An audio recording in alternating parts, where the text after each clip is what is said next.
ஆத்ம அன்பர்களுக்கு வணக்கங்கள். ஓம் ஐம் ஹ்ரீம் ஸ்ரீம் நமக.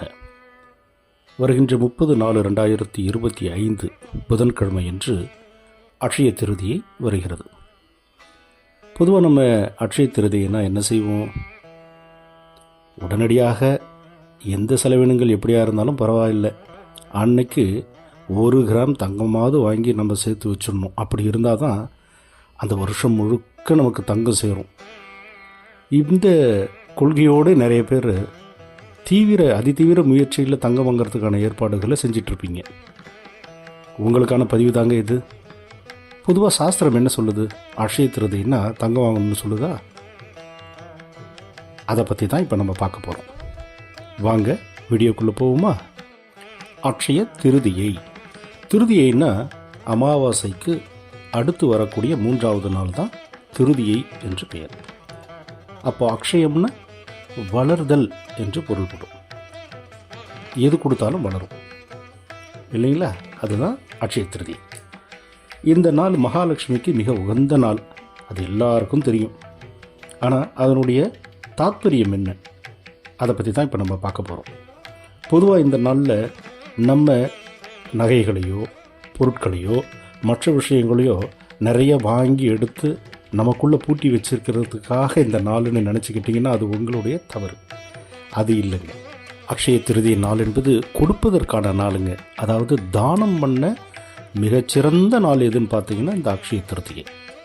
இதைத்தான் நீங்கள் ஆதிசங்கரர் பாலகனாக இருக்கும் பொழுது ஒரு தம்பதியர் வீட்டு முன்னாடி நின்று பாவ பிக்ஷாந்தேகி அப்படின்னு பசிக்கு இயங்கும் பொழுது அந்த குடும்பத்தில் இருக்கிற அவங்க தான் சாப்பிட வச்சுருந்த ஒரே ஒரு நெல்லிக்கனி, என்னடா குழந்தை பசிக்குதுன்னு கேட்குதுன்னு இருக்கிற ஒரு நெல்லிக்கனியும் எடுத்துகிட்டு வந்து ஆதிசங்கர்கிட்ட கொடுக்குறாங்க. அதை வாங்கின ஆதிசங்கரர் யோசிக்கிறார், தனக்குன்னு பசிக்குன்னு வச்சுருந்த இருக்கிற ஒரே ஒரு நெல்லிக்கனி அதையும் எடுத்துகிட்டு வந்து தானம் பண்ணுறாங்களே, இவங்களுக்கு இந்த வறுமை வரலாமா அப்படின்னு மகாலட்சுமி கிட்ட வேண்டுறாருங்க ஆதிசங்கரர். அதுதான் கனகதாரா ஸ்தோத்திரம். உங்களுக்கெல்லாம் தெரிஞ்சிருக்குன்னு நினைக்கிறேன். அப்புறம் என்னாச்சு? மகாலட்சுமியோட கருணை கடாட்சத்தால் தங்க நெல்லி மழையே பொழிஞ்சுது.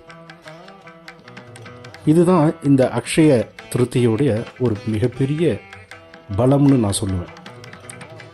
அப்போ இந்த கதையிலிருந்து நம்ம தெரிஞ்சுக்க வேண்டியது, இந்த நாள் தானங்களை கொடுத்து மற்றவர்கள் மனதை குளிர வைத்து அவர்கள் வாழ்த்துவதன் மூலமாக நம்ம பலனை அடையிறதுக்கான அற்புதமான திருநாள் தான் இந்த அக்ஷய திருதி என்றதை இப்போ மனசில் நம்ம நல்லா நினச்சிக்கணும். இந்த நாள் தான் அன்னபூரணி சிவபெருமானுடைய ஒரு அவதாரமான பிக்ஷாடனருக்கு அன்னங்களை படியளந்து திருநாள். ஆனால் நம்ம என்ன பண்ணுறோம்? நம்ம தங்கத்தை, வைரத்தை, வெள்ளியை, மற்ற பொருட்களெல்லாம் வாங்கி சேர்த்து பூட்டி வச்சுக்கணும்னு பார்க்குறோம். இது எப்படி இருக்குன்னா, சாஸ்திரம் என்ன சொல்லுதுன்றதுக்கு நேர்மாறாக செய்கிறதுக்கான வழிமுறைகள் தான் இதெல்லாம். இதை தெரியாமல் செய்யலாம், தெரிஞ்சுக்கிட்டு இனிமேல் செய்யலாமோ? கூடாது. அப்போ வாங்கவே கூடாதா சுவாமி? நாங்கள் நிச்சயமாக வாங்கலாம், தவறே இல்லை, நிச்சயமாக வாங்கலாம். ஆனால் தானம் கொடுப்பதில் என்பது முக்கியத்துவமாக இருக்கணும். அப்போ என்னென்ன இந்த நாட்களில் நம்ம செய்யணும், அடுத்ததாக நம்ம அதை பார்ப்போம். மகாலட்சுமிக்குரிய பொருட்களை நீங்கள் தானமாக செய்கிறது ரொம்ப விசேஷம். தங்கத்தை நீங்கள் வாங்கிறதுக்கு பதிலாக தங்கத்தை தானம் பண்ணலாம். வசதி படைத்தவர்கள், திருமணம் ஆகாத பெண் பிள்ளைகள் இருப்பாங்க, அவங்களுடைய திருமாங்கல்யத்திற்கு உண்டான தங்கத்தை நீங்கள் தானம் பண்ணுறது உங்கள் பரம்பரையே அது காத்து நிற்குங்க. அவ்வளோ அற்புதமான பலனை கொடுக்கும். தங்கம் வாங்குகிற அளவுக்கு சுவாமி எங்ககிட்ட வசதி இல்லை, தாராளமாக வெள்ளியை தானம் பண்ணலாம். ஒரு 1/2 கிராம் 1 கிராம் வெள்ளி காயின் வாங்கிக்குங்க. வறியவர்களுக்கு அதை ஏதாவது ஒரு பூ, பழம், வெத்தலைப்பாக்கு வச்சு கொடுங்க. உங்கள் தலைமுறையே வாழும். மகாலட்சுமியோட பரிபூர்ண கடாட்சம் நிச்சயமாக கிடைக்குங்க. இதை பண்ணலாம். சுவாமி எங்களால் தங்கமும் வாங்க முடியல, வெள்ளியும் வாங்க முடியல, எங்களுடைய வறுமை இப்படி இருக்குது அப்படின்னா அதுக்கும் ஒரு தீர்வு இருக்குது. மகாலட்சுமி அம்சம் பொருந்திய எந்த பொருட்களையும் நீங்கள் தானம் பண்ணலாம். மகாலட்சுமி அம்சம் பொருந்திய பொருட்கள் என்னென்ன சுவாமி அப்படின்னு கேட்டிங்கன்னா, பச்சரிசி, மல்லிகைப்பூ, கற்கண்டு, பால் பாயாசம், வெற்றிலை, மஞ்சள், இதில் எல்லாம் மகாலட்சுமி வாசம் பண்ணக்கூடிய பொருளுங்க. இதை நீங்கள் எதை வேணாலும் தானம் பண்ணலாம். பச்சரிசியை தானமாக கொடுக்கலாம். அதோட குறிப்பாக நீங்கள் உணவுப் பொருட்களை தானமாக கொடுக்கறது என்பது ரொம்ப அற்புதமான பலன்களை கொடுக்குங்க.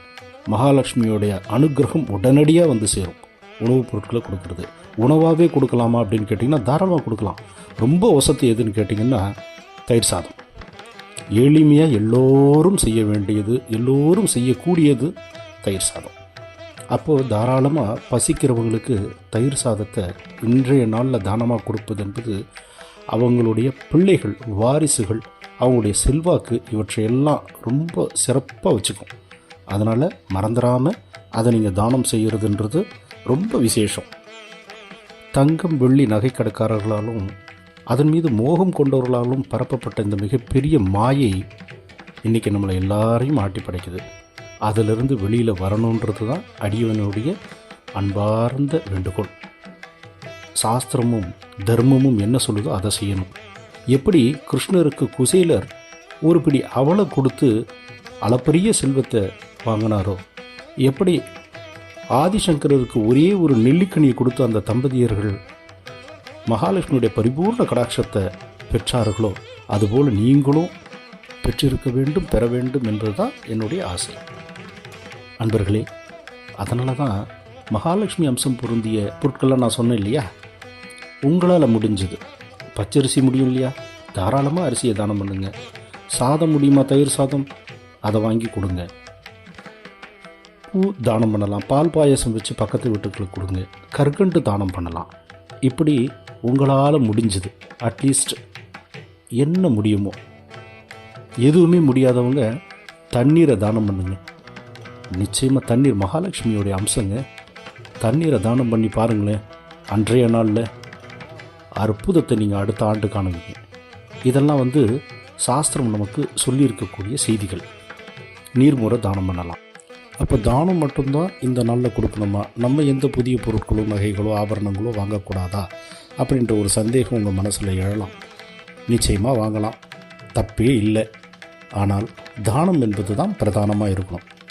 அதன் பிறகு நீங்கள் குறிப்பாக இந்த நாளில் வெள்ளி வாங்கிறது ரொம்ப விசேஷம். அதை காட்டிலும் கல்லுப்பு பச்சரிசி போதுங்க. அதுவே மகாலட்சுமியோட பரிபூர்ண கடாட்சத்தை உங்களுக்கு கொண்டு வந்து கொடுத்துரும். வெள்ளி வாங்கலாம். வெள்ளி வாங்கி பூஜை செய்யலாம். அதே போல் செயல்களை, அதாவது தொடர்ந்து நமக்கு நடக்கும் அக்ஷயம்னா வளருதல் நான் ஏற்கனவே சொல்லியிருந்தேன் இல்லையா. அதனால் தொடர்ந்து வளரக்கூடிய செயல்களை இந்த நாளில் துவங்கிறது ரொம்ப விசேஷம். சரிங்க சுவாமி, நான் தானம் எல்லாம் என்னால் முடிஞ்சதை நான் பண்ணிடுறேன். இப்போ நான் இந்த அக்ஷய திருதியை எப்படி வணங்குறது அதை பற்றி நம்ம பார்ப்போம்.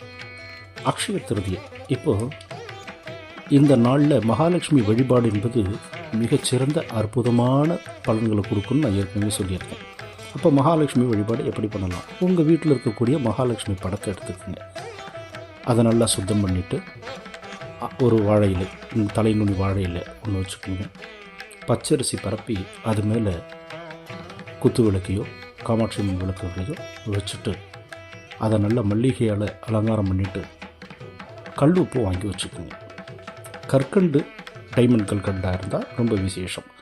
வெத்தலை பாக்கு, மஞ்சள், நீங்கள் மஞ்சள் பொடியாகவும் வாங்கலாம், இல்லை விரலி மஞ்சள் எதுவாக இருந்தாலும் சரி. மஞ்சள் வாங்கி வச்சுட்டு மனதார கனகதாரா ஸ்தோத்திரம் தெரிஞ்சவங்க கனகதாரா ஸ்தோத்திரம் படிக்கலாம். அப்படி இல்லைன்னா மகாலட்சுமியுடைய போற்றிகள் இருக்குங்க. 108 போற்றி, 1008 போற்றி, உங்களுக்கு எது சௌகரியமோ அதை நீங்கள் பாராயணம் பண்ணலாம். இப்படி மகாலட்சுமியை முழுசாக மனசார வேண்டிட்டு காயின் இருந்ததுன்னா ஒரு 108 காயின், ஒரு 5 ரூபாய் நாணயங்கள் இருந்ததுன்னா அதால் மகாலட்சுமியை அர்ச்சனை பண்ணுறது என்பது ரொம்ப விசேஷம். அதை பண்ணலாம்.